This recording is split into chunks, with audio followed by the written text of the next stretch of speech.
Olá, meus queridos, dando continuidade ao curso de formação sobre o Evangelho segundo São Marcos, hoje vamos começar a segunda parte do Evangelho.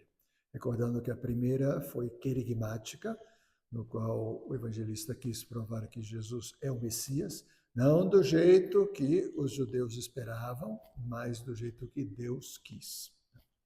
Depois, uma pequena, são 4 versículos que separam a primeira parte da segunda parte, na qual Jesus faz a pergunta para os seus discípulos, né? Quem vocês dizem que eu sou? E São Pedro, inspirado pelo Espírito Santo, diz, tu és o Cristo. Então, os discípulos estão preparados para a formação que Jesus lhes veio dar. E é isso que nós vamos explicar a partir de agora.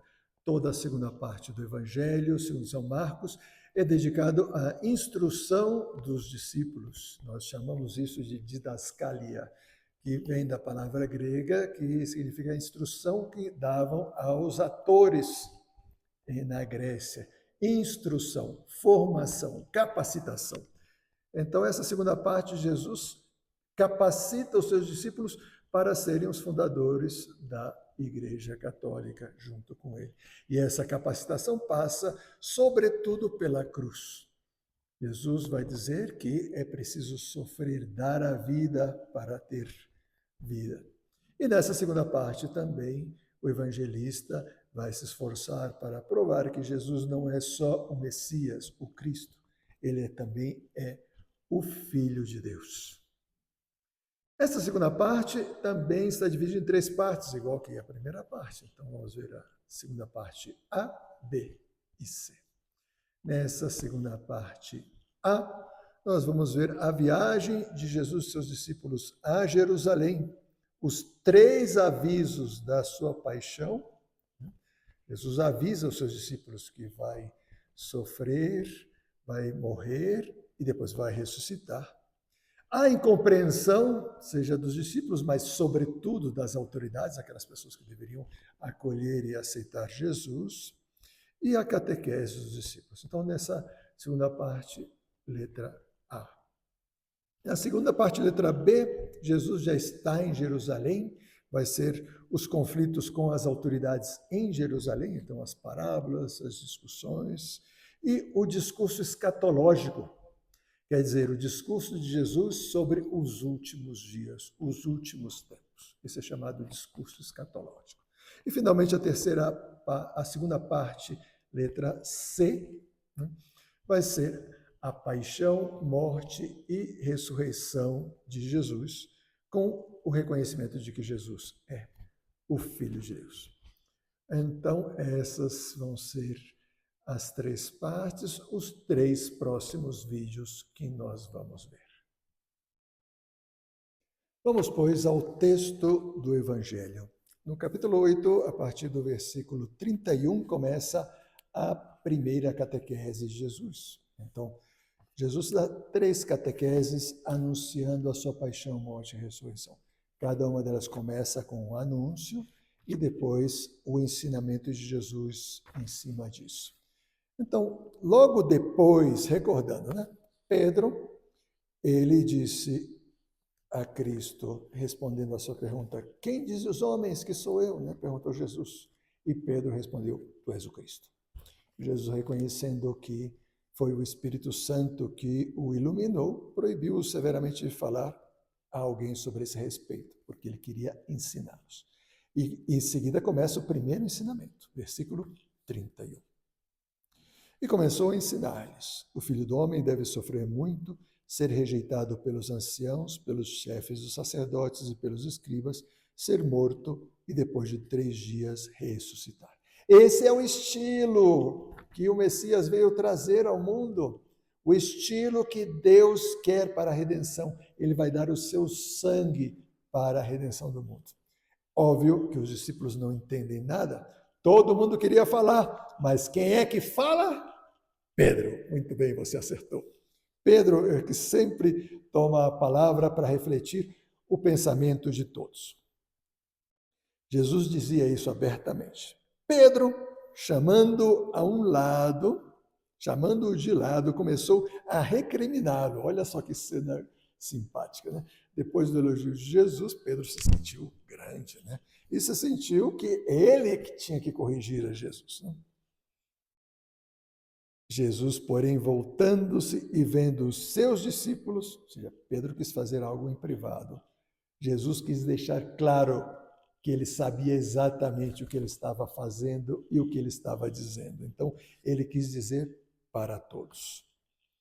Recriminou a Pedro, dizendo: arreda-te de mim, Satanás, porque não pensas as coisas de Deus, mas dos homens. Quem é aquele que tenta tirar Jesus da sua missão? Que quem tenta afastar Jesus do cumprimento da sua missão? Satanás, o demônio. E Pedro, sem querer, agora está inspirado pelo demônio. Antes foi inspirado por Deus, pelo Espírito Santo, para dizer: tu és o Cristo. Agora está sendo inspirado pelo demônio para dizer: o Senhor não vai morrer, calma, nós estamos aqui, tranquilo, para que esses pensamentos pessimistas, ô Jesus, nós estamos aqui do seu lado, levanta o coração, força, nós vamos conseguir. Tudo isso veio do demônio, porque Jesus, ele nasceu para morrer na cruz. Essa era a sua missão e é isso que ele estava ensinando aos discípulos e que os discípulos tinham tanta dificuldade. E para deixar mais claro, vem o texto a seguir, a partir do versículo 34. Chamando a multidão, juntamente com seus discípulos, disse-lhes: se alguém quiser vir em pós de mim, negue-se a si mesmo, tome sua cruz e siga-me. Pois aquele que quiser salvar a sua vida, a perderá. Mas o que perder a sua vida por causa de mim e do Evangelho, a salvará. Com efeito, o que aproveita o homem ganhar o mundo inteiro se arruinar a sua própria vida? Pois que daria o homem em troca da sua vida? O que significa essas palavras? Primeiro, que esse mesmo caminho que Jesus vai seguir é o caminho de todo cristão. Se alguém quiser ser cristão, se alguém quiser ser de Cristo, se alguém quiser seguir a Cristo, deve negar-se a si mesmo, tomar a sua cruz e segui-lo. São 3 passos. Primeiro, negar-se a si mesmo, ou seja, nós precisamos de purificação do nosso egoísmo, da nossa vaidade, da nossa soberba, da nossa inveja, da nossa luxúria, da nossa ira. Não nos deixarmos levar por isso. Então, nós precisamos de abnegação, mortificação, para ir vencendo essas tendências do egoísmo. Então, negar-se a si mesmo, tomar a sua cruz. Jesus vai tomar a sua cruz e vai morrer crucificado nela. Talvez a nossa cruz não seja morrer crucificado, são os pequenos ou grandes sofrimentos que Deus permite na nossa vida. Essa é a nossa cruz. Sofrimentos que podem vir pelo caráter, pelo temperamento, podem vir pela saúde, podem vir pelos demais, pelas incompreensões, pelas calúnias, pelas perseguições, né? Podem vir pelas circunstâncias do mundo, pela cultura, pode vir por vários motivos. Todos são motivos de sofrimento. Eu aceitando esses sofrimentos e entregando-os a Cristo, eu estou carregando a minha cruz. Não quer dizer que não devemos lutar contra eles, contra as coisas que nos molestam, que nos atrapalham. Mas nós não nos vamos rebelar.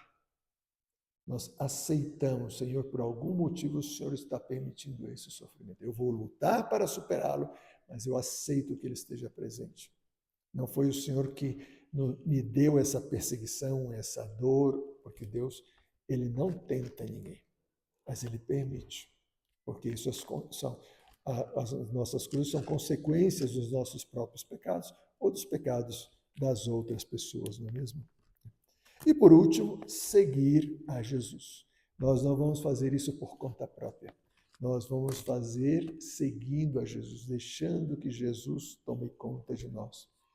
Porque o seu coração é muito maior do que o nosso. A sua inteligência é muito maior do que a nossa. Então nós não confiamos na nossa inteligência nem no nosso coração. Nós confiamos em Cristo, que vai iluminar a nossa inteligência, vai fortalecer o nosso coração. Pois aquele que quiser salvar a sua vida, a perderá. Nossa, que frase mais difícil. Jesus está dizendo que aquele que tenta ser feliz nessa vida, buscando a felicidade em si mesma, não vai encontrá-la. Porque a felicidade é uma consequência. Consequência do quê? De seguir a vontade de Deus. Uma consequência de fazer aquilo que ele disse antes: negar-se a si mesmo, tomar a sua cruz e segui-lo. Então, aquele que tenta ser feliz por conta própria, não vai conseguir. Isso é o que significa: aquele que quiser salvar a sua vida, vai perdê-la. Mas o que perder a sua vida por causa de mim e do Evangelho, a salvará. Quer dizer, aquele que se negar a si mesmo, tomar a sua cruz e segui-lo, vai salvar a sua vida. Porque então ele vai conseguir vencer as paixões, vai conseguir vencer as más inclinações do seu próprio coração, que são as causas de perdição do ser humano, e vai conseguir seguir Jesus, que é a salvação. Em outra parte, no Evangelho de São João, Jesus diz: eu sou o caminho, a verdade e a vida. Então nós devemos seguir o caminho, porque ele é a verdade e ele é a vida, seja a vida nesta vida, seja a vida eterna. E para deixar mais claro, ainda diz no versículo 36, o que aproveita o homem ganhar o mundo inteiro se arruinar a própria vida?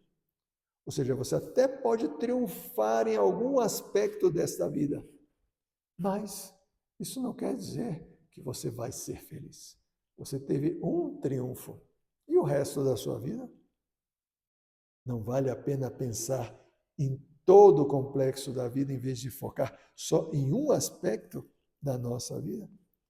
E no versículo 37, Jesus ainda pergunta: o que daria o homem em troca da própria vida? Isso muitas vezes é para perguntar às pessoas que já estão no limite entre esta vida e a próxima, o que elas não dariam para ter mais vida. Jesus está oferecendo aqui no Evangelho qual é o caminho para ter mais vida. Então, esse foi o ensinamento de Jesus, e ele vai confirmar, então, aqui no capítulo 9, com o milagre da transfiguração. Depois dessa paulada tão forte que os discípulos receberam, eles precisavam de um pouco de ar, um alento, um alívio, um consolo. E Jesus vai dar o maior de todos, a transfiguração. 6 dias depois, Jesus tomou consigo Pedro, Tiago e João e os levou sozinhos para um lugar retirado sobre uma alta montanha. A montanha sempre foi o lugar da manifestação de Deus. Nós vemos isso no Antigo Testamento, o encontro com o profeta Elias, por exemplo, o encontro com Moisés, se dá na montanha. Pois é, aqui Jesus leva os discípulos à montanha porque ele quer que os discípulos se encontrem com o seu lado divino. Os discípulos estavam acostumados a ver o lado humano de Jesus. Agora Jesus quer mostrar um outro lado que eles não viram ainda. Quem é Jesus realmente? Ele é o Messias? Sim, é o Messias. Mas é muito mais do que o Messias. E isso se vai dar agora na transfiguração. Diz o evangelista: ali Jesus foi transfigurado diante dele. Transfigurado quer dizer, a sua figura se transformou. Transformou em quê? Ele vai dizer: suas vestes tornaram-se resplandecentes, extremamente brancas, de alvura tal como nenhum lavadeiro na terra as poderia alvejar. É uma maneira dele dizer que Jesus tinha luz própria. Jesus emanava a luz. Ele não era iluminado, ele era a luz. Nesse momento, se manifestou dessa forma. E lhe apareceram Elias e Moisés conversando com Jesus. Por que esses dois personagens? Porque Elias representa os profetas. Elias foi o profeta mais importante do Antigo Testamento, porque não morreu, foi levado aos céus. Então aqui ele está representando os profetas. Todos os profetas e todos os escritos dos profetas. Ele está representando essa parte do Antigo Testamento, os profetas. Enquanto que Moisés é o maior dos patriarcas e representa a lei. Então, quer dizer que a lei e os profetas se rendem diante de Jesus.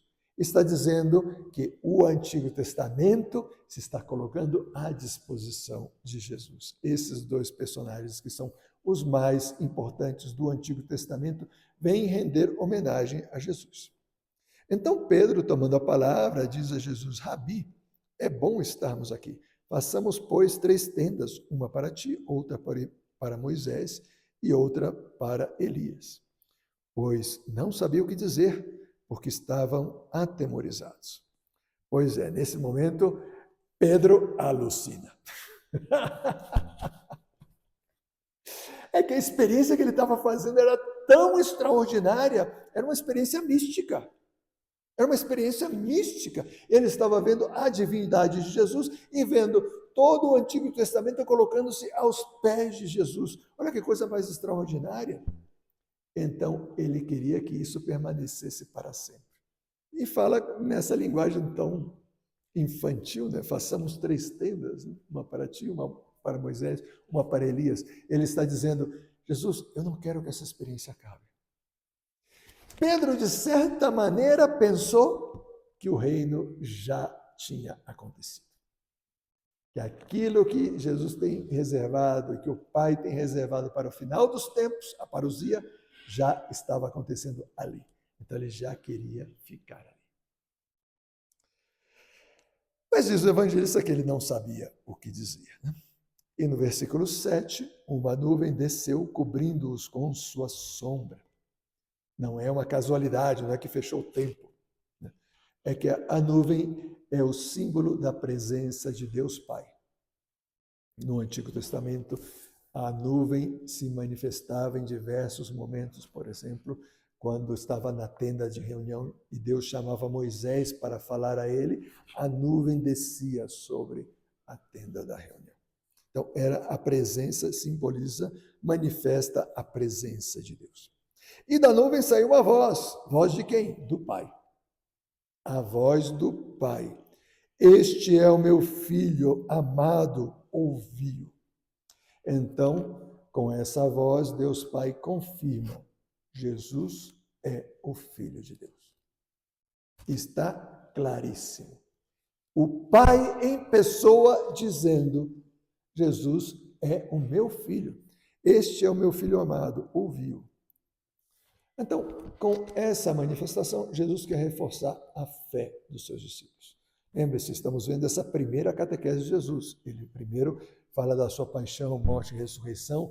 Pedro reclama, Jesus dá um chazinho nele, uma tremenda bronca, ele não entende nada, então Jesus fala que quem quiser segui-lo deve negar-se a si mesmo, tomar a sua cruz e segui-lo. E então, logo depois, para dar um ar aos discípulos e reforçar a sua fé, se transfigura diante deles. A questão só termina nos versículos seguintes, porque ficou claro para os discípulos: ok, Jesus é o Messias. Então eles fazem uma pergunta, isso está nos versículos 9 a 13. Não deveria vir primeiro Elias? Você lembra que eu falei para vocês, né, que nos vídeos anteriores, que o Antigo Testamento fala que antes da vinda do Messias, viria um personagem que seria chamado Elias, que prepararia a vinda do Messias. Então os discípulos perguntam: não era para ter vindo? E Jesus disse: sim, ele já veio. E fizeram com ele o que quiseram. O que quer dizer isso? Que o Elias que deveria vir foi São João Batista. São João Batista. Fizeram com ele o que quiseram. Ele foi perseguido, foi preso, foi degolado, decapitado na prisão. Então também ficou claro para os discípulos: realmente Jesus é o Messias, porque Elias já veio e já preparou o caminho. Essa primeira catequese termina com a cura do epiléptico endemoniado. Porque descendo a montanha, eles encontram os discípulos que estavam discutindo com o Senhor, que trouxe o seu filho que estava epiléptico e endemoniado. E os discípulos não conseguiram expulsar os seus demônios. O seu demônio. Não? Quais discípulos? Os que não subiram a montanha. Porque só subiu a montanha Pedro, Tiago e João com Jesus. Os outros discípulos ficaram embaixo. Então, Jesus, chamando-os para si, né, pergunta o que aconteceu. E então o pai do menino conta várias coisas, né? E ao final ele disse: se tu podes, ajuda-nos, tem compaixão de nós.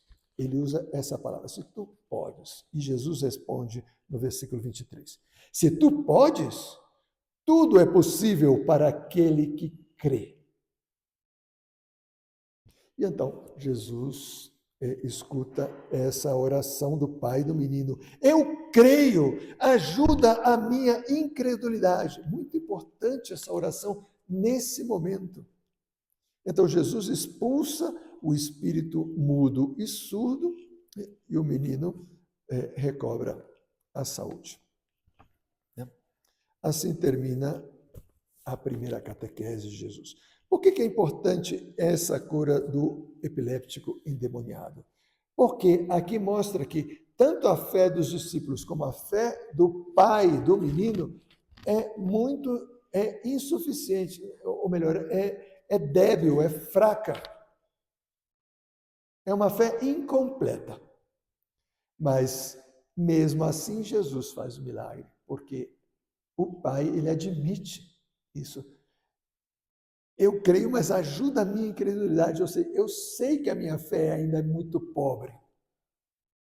Então, nessa primeira catequese, Jesus está dizendo para os discípulos o seguinte: ainda que vocês não entendam direito essa questão da cruz, de que eu tenho que morrer e que vocês vão ter que me seguir por esse caminho, ainda assim, creiam em mim.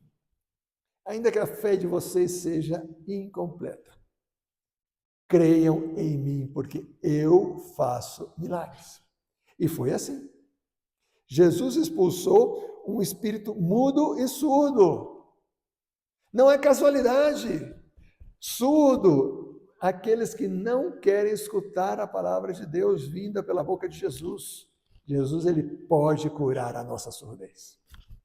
Ele, ainda que o demônio nos esteja levando por esse caminho, nos esteja aprisionando, não permita que nós tenhamos uma fé completa.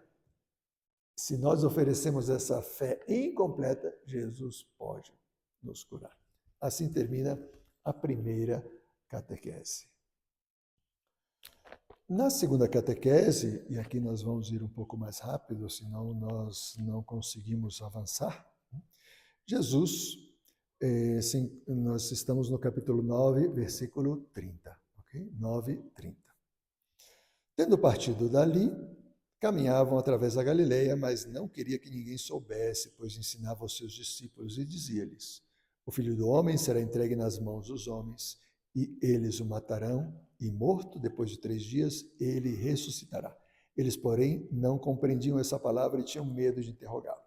Ou seja, apesar da transfiguração e do milagre da expulsão do surdo, do demônio que fazia com que o menino fosse surdo e mudo, eles continuavam sem acreditar. E aí começa uma discussão sobre quem é o maior. Ou seja, eles voltam àquela visão do Messias como rei. Então, qual é a importância dessa discussão? É que eles estão discutindo quem vai ser o ministro que vai se sentar à direita ou à esquerda de Jesus quando ele seja o rei que vai restabelecer o reino de Israel. Então, é uma maneira do evangelista dizer que ainda os discípulos não tinham entendido nada. E então, Jesus dá uma explicação sobre como eles devem lidar com esse tema da busca de estar à direita ou à esquerda, de ser o maior. Se alguém quiser ser o primeiro, seja o último de todos e o servidor de todos. Então, o caminho é a humildade, é colocar-se em último lugar. Exatamente o oposto do que eles estavam fazendo. E aí, disseram para Jesus que algumas pessoas estavam não seguiam a Jesus, mas estavam expulsando o demônio em nome de Jesus. E ele disse: quem não é contra nós está a nosso favor. Então ele está dizendo isso, que apesar da sua fé incompleta, é possível seguir a Jesus. Então, que eles não se desanimem e tampouco desanimem os demais. Né? Depois fala sobre o escândalo, não vamos entrar nessa questão agora. Depois, no capítulo 10, sobre o divórcio, vocês se dão conta que são aspectos da catequese de Jesus, né? De que o sexto mandamento é para todos e que o matrimônio é indissolúvel. Depois volta a questão da simplicidade, capítulo 10, versículo 13. Aquele que não recebe o reino de Deus como uma criança não entrará neles. Ou seja, volta a mesma questão. Vocês precisam ser humildes. A humildade vai salvar vocês. Ainda que vocês não entendam, sejam simples. Não entendam, creiam. Não entendam, creiam. Mas por que nós vamos crer? Porque Jesus está fazendo milagres e está dando os ensinamentos. Os ensinamentos são o caminho, os milagres comprovam de que ele tem o poder para dizer o que ele está dizendo. Né? E em seguida aparece a questão do jovem rico. Um homem que vem pedir o que ele deve fazer para herdar a vida eterna. Essa questão também é muito forte, porque Jesus responde para eles: vai e cumpre os mandamentos. Ou seja, ele começa dizendo: faz o que o Antigo Testamento dizia que você deve fazer. E esse homem disse: eu já faço isso.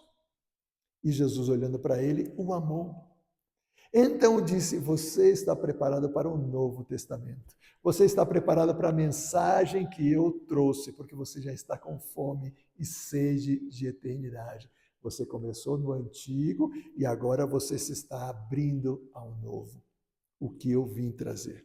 E disse: vai, vende o que tens e dá aos pobres e terás um tesouro no céu. Depois vem e segue-me. Ele, porém, contristado com essa palavra, saiu pesaroso, pois era possuidor de muitos bens. Então, ele ainda não estava capacitado para dar esse passo. O evangelista está dizendo, claro, ele precisa da graça de Deus. E essa graça Jesus vai conquistar através da sua paixão, morte e ressurreição. Não pode ser uma decisão só humana. Mas se esse homem tivesse optado por crer em Jesus, ainda que ele não se sentisse capaz, Jesus lhe daria as forças para que ele fosse capaz. E então Jesus aproveita isso para dar o ensinamento sobre as riquezas. Como é difícil a quem tem riquezas entrar no reino dos céus. Por quê? Não dá para ser rico? Nós não podemos ser ricos? Claro que podemos. Tem nenhum problema. O problema é que o seu coração esteja apegado a essas coisas. Então você não é capaz de ver. Quando o seu coração se apega às riquezas, você não é capaz de ver o sobrenatural, o espiritual. Não é capaz de acolher a mensagem que Deus lhe traz através, nem mesmo se estiver diante de Jesus em pessoa. Mas mesmo assim, Jesus disse: aos homens é impossível, mas a Deus não é impossível, porque para Deus tudo é possível. E pois ele promete aos seus discípulos que dizem para ele: olha, e nós que deixamos tudo, vocês vão receber a vida eterna. Vão receber nessa vida muito daquilo que vocês já desejam para a eternidade, justamente porque vocês deixaram, vocês desapegaram o seu coração. Então, o núcleo dessa segunda catequese é o desapego, não buscar postos, não buscar cargos contra a soberba, o orgulho, né? E o cuidado de não se apegar às riquezas contra a avareza, como essas duas coisas impedem que a graça de Deus trabalhe no nosso coração e que nós possamos superar tudo aquilo que nos afasta de Cristo e nos salvar. Assim termina a segunda catequese e falta somente a terceira.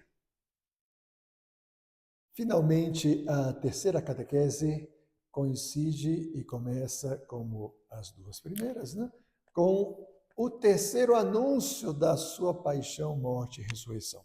Então, estamos no capítulo 10, versículo 32. Estavam no caminho subindo para Jerusalém. Jesus ia à frente deles. Muito sintomático, né? Que eles não queriam, percebendo no fundo do seu coração, eles sabiam, mas não queriam aceitar. Estavam assustados e acompanhavam-no com medo. Tomando os 12 novamente consigo, começou a dizer o que estava para lhe acontecer. Eis que subimos para Jerusalém, e o Filho do Homem será entregue aos chefes dos sacerdotes e aos escribas. Eles o condenarão à morte e o entregarão aos gentios. Zombarão dele e cuspirão nele, o açoitarão e o matarão. E 3 dias depois ele ressuscitará. Mas claro que isso não podia ser. Jesus estava sendo muito claro, mas os discípulos continuavam sem querer entender. Eles continuavam surdos e continuavam cegos. Isso se prova com o texto a continuação, versículo 33, Tiago e João, filhos de Zebedeu, foram até ele e disseram-lhe: Mestre, queremos que nos faças o que te pedimos. Ele perguntou: O que quereis que vos faça? Disseram: Concede-nos tua glória. Concede-nos na tua glória sentarmos-nos, um à tua direita, outro à tua esquerda. Outra vez a mesma visão humana do Messias. O Messias que fosse um rei, um imperador, um reino cheio de glória. Vai ser um reino cheio de glória, mas não do jeito que eles pensam. Nem nessa vida, nem na eternidade. Então, Jesus respondeu-lhe: Não sabeis o que pedis. Não sabiam mesmo, não faziam a menor ideia. Podeis beber o cálice que eu vou beber e serem batizados com o batismo com que serei batizados? Eles interpretaram isso como o cálice da vitória. O rei, quando vencia, né, no seu banquete, elevava o cálice. Então, eles beberiam do cálice do rei.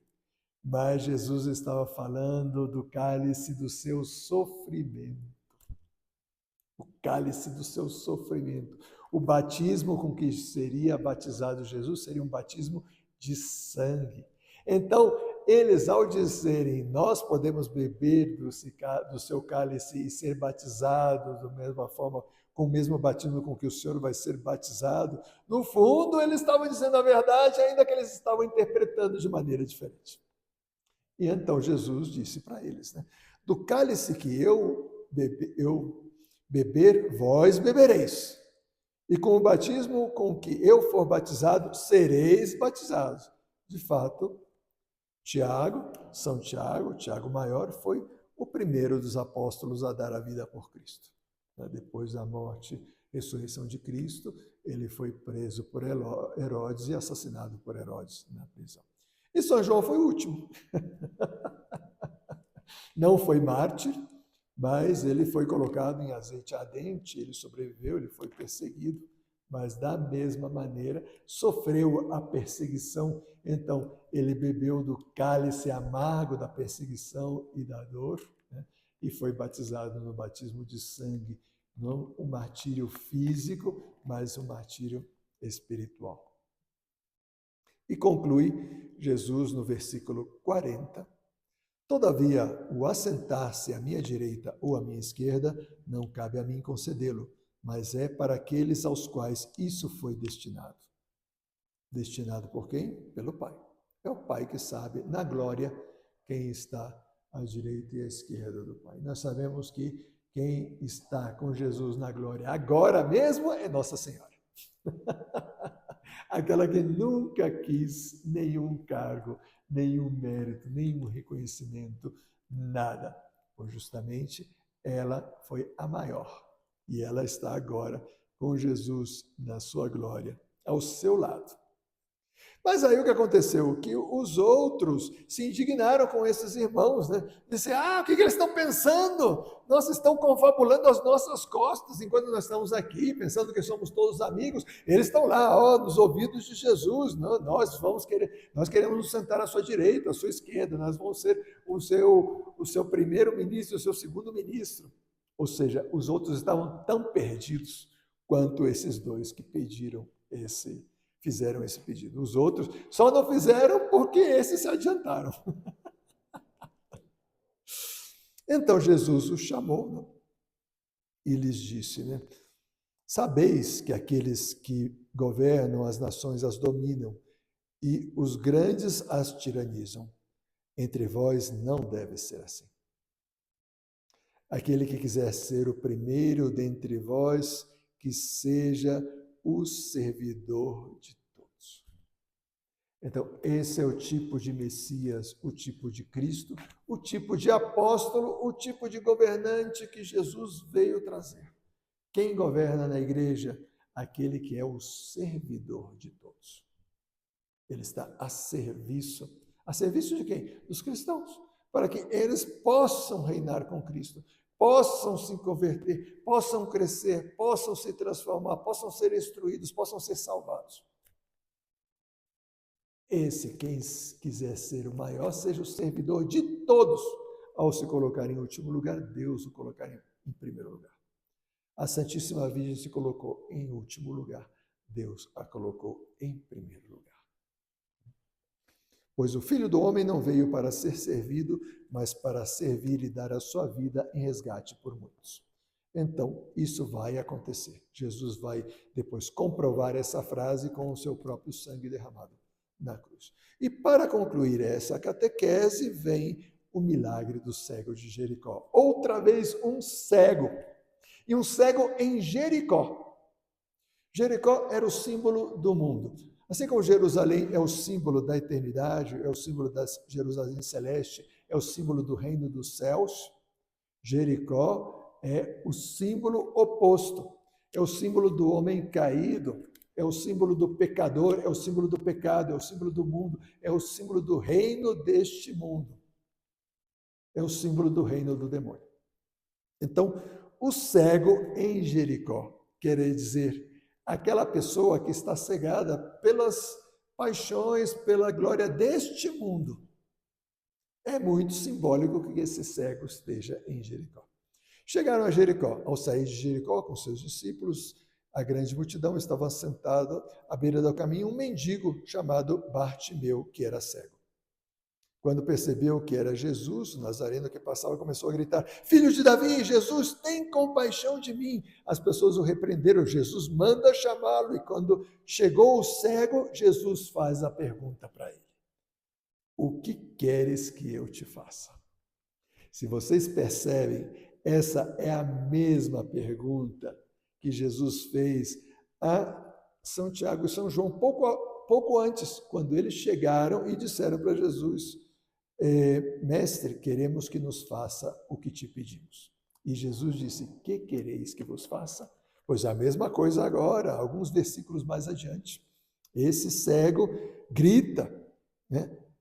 Filho de Davi, Jesus, tem compaixão de mim. Jesus manda chamá-lo e quando ele chega, Jesus pergunta: Que queres que eu te faça? A resposta do cego foi muito diferente da resposta dos discípulos.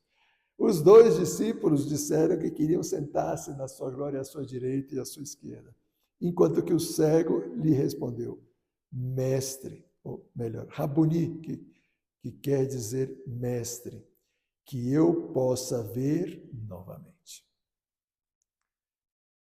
E Jesus lhe disse: Vai, tua fé te salvou. Então, o cego, que estava em Jericó, que Jesus lhe pergunta o que ele quer, e ele diz: Que eu veja. E Jesus disse: Vai, tua fé te salvou. Jesus está falando para os discípulos e para nós que somos discípulos. Nós estamos em Jericó, nós estamos no mundo.